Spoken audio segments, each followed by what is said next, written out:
인간의 상황이 지금 신성한 그 에너지를 가지고 이 땅에 몸을 입고 왔는데 이게 떨어져서 작동을 하지 않으니까 이렇게 어두워진, 영이 작동하지 않는 단순히 혼과 육체를 가지고 사는 이런 존재로 살기 때문에 신성한 에너지를 가지고 이 지구 행성을 체험할 수 없거든요.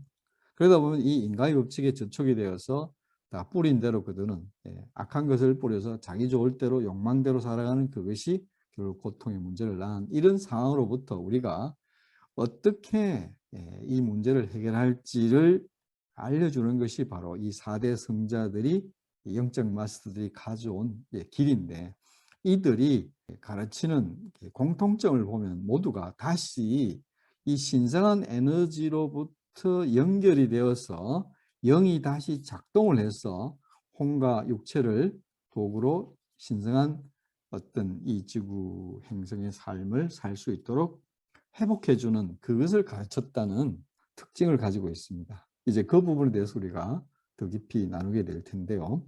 저는 세인트스 에이지를 주목합니다. 이 세인트스 에이지는 BC 약 6세기, 지금으로부터 약 2600년 전에 인도에서 붓다가 새로운 가르침을 힌두교를 깨고 나오죠.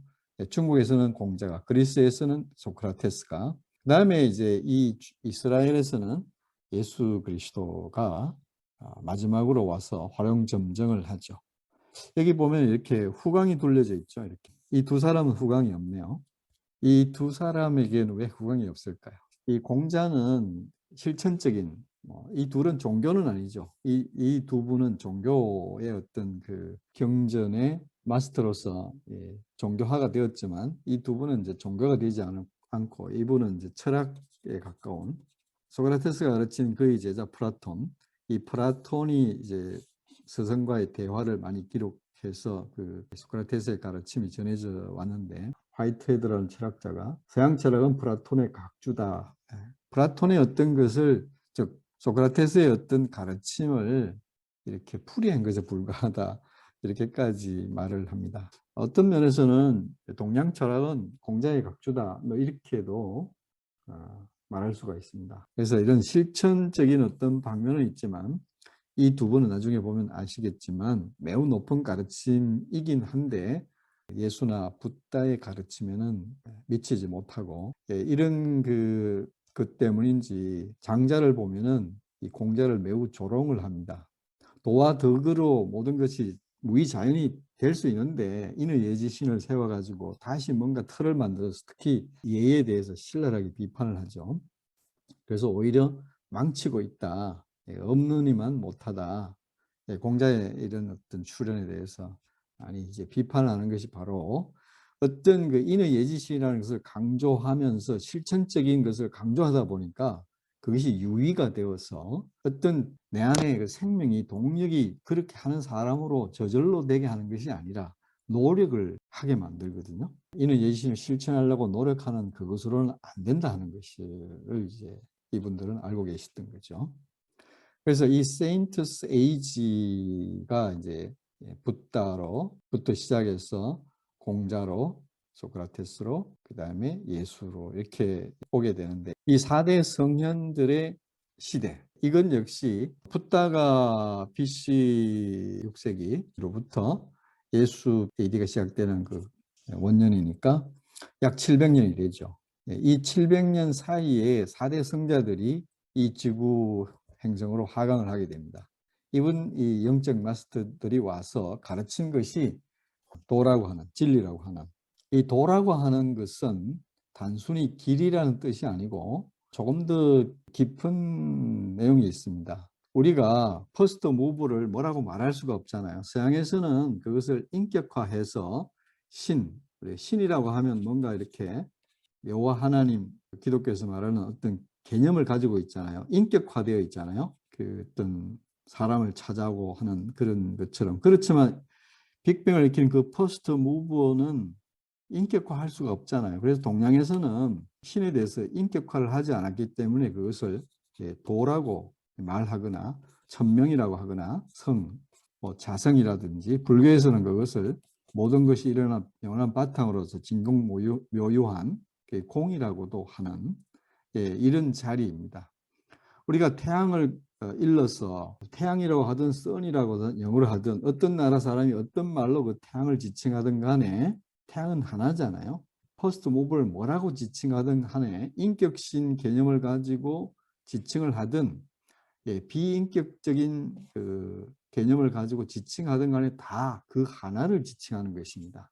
그래서 제가 도라고 하거나 성이라고 하거나 공이라고 하거나 여러 말로 할 텐데 이것은 다 인격적으로 본 것이냐 비인격적으로 본 것이냐의 차이가 있을 뿐 같은 지점을 가리키고 있다. 로고스라고 하든지 뭐라고 하든지 이 도라고 하는 것은 어떤 단순한 길이 아니라 바로 이 절대적인 어떤 뭐라고 말할 수 없는 언어 도단의 세계, 분립문자, 문자로 표현할 수 없는 그 어떤 절대적인 퍼스트 무버를 가리킨다고 보시면 되겠습니다. 이 내 영적인 마스터, 인간으로서는 신의 뜻대로 사는 데 있어서 최고의 어떤 그 마스터, 어떤 영적인 게임이라면 만렙, 그 마스터 만점을 맞은 분, 특히 이 두 분, 이 두 분의 어떤 가르침의 핵심은 황금률 실천이 아니라 제가 보기에는 황금률을 실천하는 그 에너지가 나오는 어떤 자리, 어떤 영역, 신의 행정이 펼쳐지는 어떤 그 위치 회복, 그것을 가르쳐 준 것입니다. 그것이 뭐냐 하면 Who are you? 여러분은 여러분 자신을 누구라고 생각하십니까? 인문학에 보면은 인문학이라는 것은 관호천문 이찰시변 주역에 보면은 천문을 관찰해서 시절의 변화를 알 수 있고 관호인문 인간의 그 인간이 살아가는 무늬가 있잖아요. 공통적인 무늬가 있잖아요. 인간의 그 결을 살펴보면 이화성천하 천하의 도리를 이룰 수 있다 이렇게 말하고 있는데 거기서 나온 것이 이 인문이라는 뜻이에요. 인간이 살아가는 무늬. 그 인문학의 3대 주제가 뭐냐 하면 Who are you? 너는 누구냐? Who am I? 이걸 자기에게 이제 적용하면 Who am I가 되겠죠. 나는 누구인가? 너의 정체성이 뭐냐? 본질이 무엇이냐 하는 것이고 두 번째는 How to live? 어떻게 살 것이냐? 세 번째는 How to die? 이것이 3대 인문학의 명제라고 하죠. 그런데 how to live나 어떻게 살 것이냐, 어떻게 죽을 것이냐는 내가 있어야 되잖아. 나라는 게 있어야 죽든지 살든지 하잖아요. 그래서 who are you라고 하는 이것이 결국은 다시 이 한 질문으로 돌아오게 됩니다. Who are you? 너는 누구냐? 죽고 살고 하는 그 너는 몸을 가지고 죽고 살고 하고 그것에 대해서 고통을 이야기하는 너는 누구냐? 그 나가 있어야 너가 있고 나가 있어야 대상 세계가 펼쳐지잖아요. 그래서 너가 누구냐 하는 이 물음으로 돌아옵니다.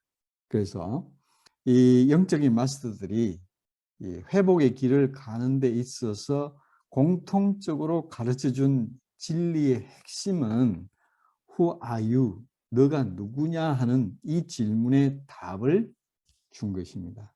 여러분이 Who are you? 이 질문에 진리로 답을 할 수 있다면 여러분은 이 지구 행성에서 최고의 진리를 깨달은 사람이 됩니다. Who are you? 나는 누구인가? Who am I? 이걸 자기에게 이제 적용하면 Who am I가 되겠죠? 나는 누구인가? 여러분 자기 자신을 누구라고 생각하십니까? 이거에 대한 답을 알면 우리가 이 인생의 고통, 그로 말미암아 생긴 모든 그 질병을 포함한 인생의 고통의 문제를 완전히 해결할 수 있다는 것이 이 지구 행성의 진리입니다. 그래서 이 지구 행성의 최종적인 모든 문제를 해결할 수 있는 마스터 키가 되는 Who are you에 대한 답을 앞으로 우리가 그것이 무엇인지에 대해서 하나씩